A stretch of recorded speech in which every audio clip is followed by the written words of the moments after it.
सोचो, इंटरनेट की दुनिया मीम्स के बिना अधूरी है। कुछ हमें हंसा देते हैं और कुछ लगते हैं क्रिंज, लेकिन हर मीम के पीछे छुपी होती है एक रियल बैक स्टोरी, एक ऐसी स्टोरी जो शायद आपको पता ना हो। आज हम अनकवर करेंगे उन्हीं मीम्स की कहानियां जो सिर्फ एक छोटी सी क्लिप या एक लाइन से दुनिया भर में वायरल हो गए और बन गए लेजेंडरी मीम्स। ये है the real back story behind these legendary memes. साल 2018 मध्य प्रदेश का असेंबली इलेक्शन चल रहे थे। पॉलिटिकल माहौल गर्म था। रिपोर्टर्स गली गली घूम रहे थे, आम जनता से उनके इशू और ओपिनियन पूछ रहे थे। और इसी भीड़ भाड़ में एक छोटी सी क्लिप रिकॉर्ड होती है। मेरे क्या नाम बताया? भूपेंद्र जोगी। यूएस में कहाँ गए आप? यूएस में बहुत जगह गया हुआ हूँ मैं। नाम बताइए। भूपेंद्र जोगी। दरअसल लल्लन टॉप के एक रिपोर्टर एक आदमी से कैजुअली सवाल करता है और सामने से एक ही जवाब आता है, भूपेंद्र जोगी। उस वक्त शायद किसी ने सोचा भी नहीं होगा कि ये दो शब्द एक दिन पूरे इंटरनेट पर वायरल हो जाएगा। एक छोटा सा फनी मोमेंट, एक रैंडम सा इंट्रोडक्शन और बस वही बन गया एक मीम की शुरुआत। लेकिन ये जो क्लिप रिकॉर्ड हुई थी ये उस टाइम पे वायरल नहीं हुआ। इसको वायरल होने में लगभग 5 साल लग गए। आप तो जानते ही हो कि इंटरनेट कब किसको किस टाइम पे उठा लेगा, इसका कोई गारंटी नहीं है। साल 2023 में इंटरनेट ने उस पुरानी क्लिप को दोबारा उठा लिया। भूपेंद्र जोगी बन गए एक इंटरनेट सेंसेशन। हर जगह एक ही क्रेज। उसके बाद मीम्स बनने लगे, रील्स बनने लगी और उसके बाद एक आम आदमी का नाम एक पॉप कल्चर रेफरेंस बन गया। भूपेंद्र जी जो एक टाइम पर एक साधारण व्यापारी थे वो बन गए सोशल मीडिया स्टार। इतना ही नहीं, मध्य प्रदेश के सीएम शिवराज सिंह चौहान ने भी उनके साथ रील बनाई। क्या नाम है आपका? भूपेंद्र जोगी। आपने मेरी योजनाओं के बारे में सुना है? बहुत सुना हुआ है। नाम बताइए। भूपेंद्र जोगी। सोचो, एक आम इंसान जो पॉलिटिकल कवरेज के बीच एक छोटी सी क्लिप में कैप्चर हुआ था, वो स्टेट के सीएम के साथ कंटेंट बना रहा था। और आगे चलकर तो ब्रांड्स ने भी भूपेंद्र जोगी की पॉपुलैरिटी को कैश करना शुरू कर दिया। अमेजन प्राइम जैसी बड़ी कंपनीज ने उनसे प्रमोशन करवाया, जो कि आपने तो वो वाला वीडियो देखा ही होगा।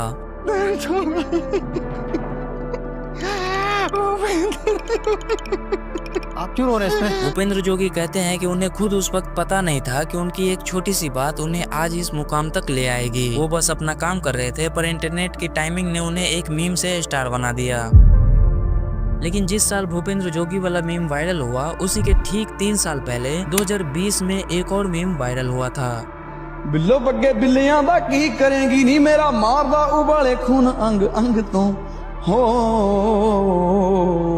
अब इनका मीम तो आपने कहीं ना कहीं देखा ही होगा और आप में से कई लोग इन्हें शायद जानते भी होंगे। इनका नाम है रविंदर सिंह, जिसे दुनिया आज काके के नाम से जानती है। इंजीनियर बनना था पर दिल था म्यूजिक का दीवाना। काके ने अपना म्यूजिकल सफर बहुत पहले ही शुरू कर दिया था। छोटी छोटी रिकॉर्डिंग्स, यूट्यूब पे अपने गाने और पंजाबी इंडस्ट्री में अपनी जगह बनाने की कोशिश। लेकिन फिर आया 8 दिसंबर 2020। उस दिन रिलीज हुआ एक गाना, बिल्लो बग्गे बिल्लियां दा की करेंगी नी, मेरा मारदा उबाले खून अंग अंग तो। गाना वायरल हुआ, मिलियंस ऑफ व्यूज आए, काका एकदम से स्पॉटलाइट में आ गए। लेकिन असली ट्विस्ट अभी बाकी था। एक पंजाब के रिपोर्टर ने एक इंटरव्यूज के दौरान काके से कहा, थोड़ा माइक पर गा के सुनाओ। और काका ने अपने ही गाने को एक सैड रॉ वर्जन माइक पर गा दिया।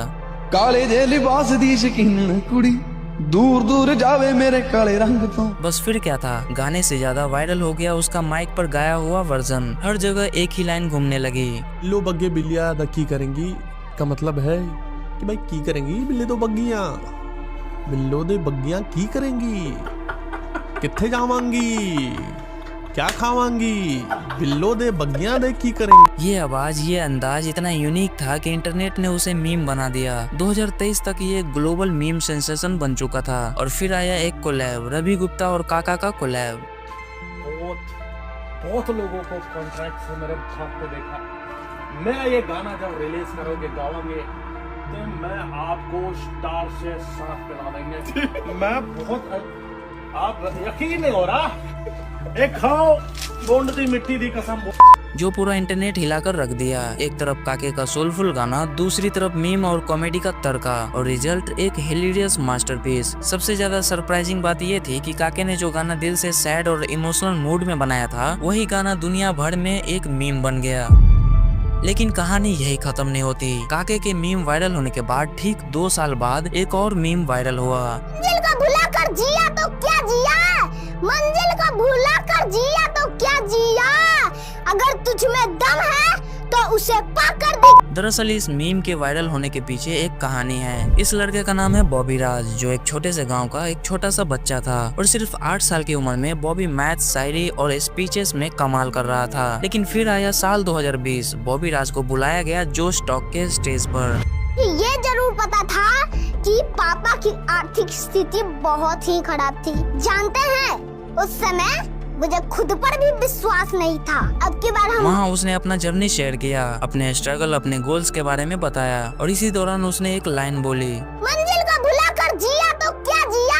एक सिंपल सी लाइन, पर उस लाइन में जो इमोशन था, इनोसेंस थी, उसने पूरे इंटरनेट को कैप्चर कर लिया। बस वही बन गई उसकी सिग्नेचर आइडेंटिटी। 2023 में बॉबी राज का नाम इंटरनेट सेंसेशन बन चुका था। हर जगह रील्स, एडिट और मीम्स, सब लोग उसी एक लाइन को यूज करके फनी सिचुएशन बनाते थे और धीरे धीरे बॉबी के और भी क्लिप्स वायरल होने लगी। बॉबी के वायरल होने का इम्पैक्ट डबल एज था। एक तरफ टीवी शोज में बुलाया गया, इंटरव्यूज में चांस मिला, लेकिन दूसरी तरफ उसकी वायरल आइडेंटिटी ने उसे ट्रोलिंग भी दिलाई। मीडिया वाले उसके घर तक पहुंच गए। कोई उसे 19 का पहाड़ा पूछ रहा था तो कोई कुछ और।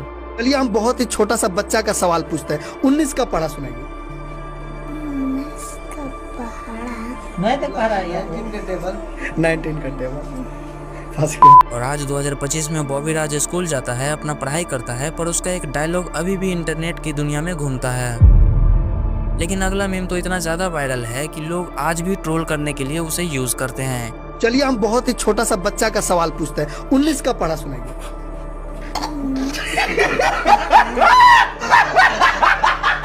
ये कहानी है अमेरिका के एक कॉमेडियन टोनी बेकर की। साल था 2015। टोनी बेकर एक वेब शोज करता था जिसका नाम था डॉक्टर रीजन, एक कॉमेडी सीरीज जिसमें थेरेपी सेशन को फनी वे में प्रेजेंट किया जाता था।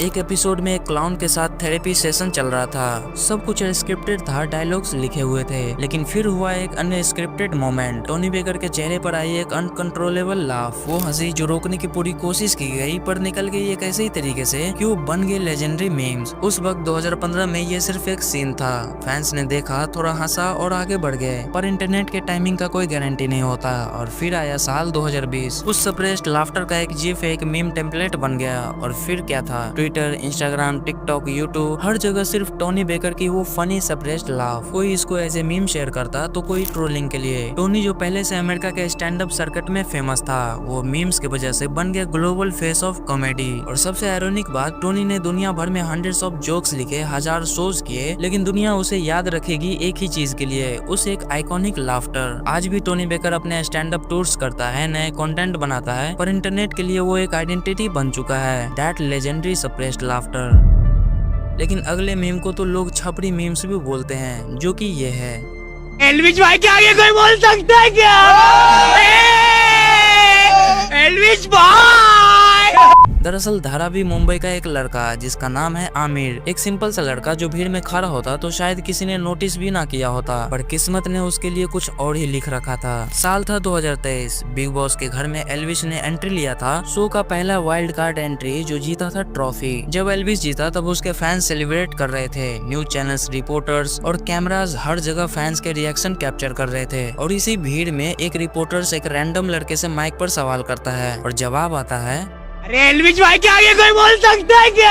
एक आवाज, एक इमोशन, एक रॉ एनर्जी, और बस वही बन गया एक वायरल मोमेंट। हर जगह बस एक ही इको। एल्विश भाई! Meme pages, reels, YouTube edits, सब ने आमिर को अपना स्टार बना दिया। इतना कि उस वक्त 2 ही नाम सबसे ज्यादा वायरल थे, एक तरफ एल्विश यादव और दूसरी तरफ धारावी का आमिर। और ये मीम इतना ज्यादा वायरल हुआ कि उस वक्त कई लोग छपरियों का मीम्स भी बोलने लगे थे। फिर आया 2024। एल्विश और आमिर दोनों एक शो प्लेग्राउंड में दोबारा मिले और वहाँ उन्होंने एक लेजेंडरी मोमेंट को रिक्रिएट किया। स्टार्ट कर दिया तुमने, बोल के दिखाना एक बारी। अरे एल्विश भाई के आगे कोई बोल सकता है क्या? नहीं यार, वो वाला करना है। वो चाहिए। बहुत बढ़िया है। लेकिन ये मीम तो आज भी हर जगह यूज होता है।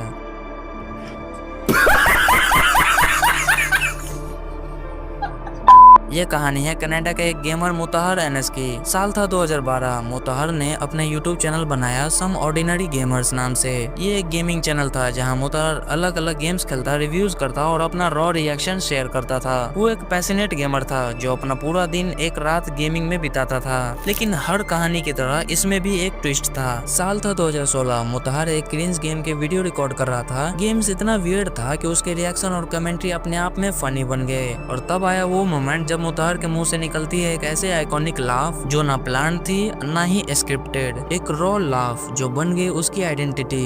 Alright. Maybe they said cringy so that like it's probably like fucking PT scary. Let's click on it.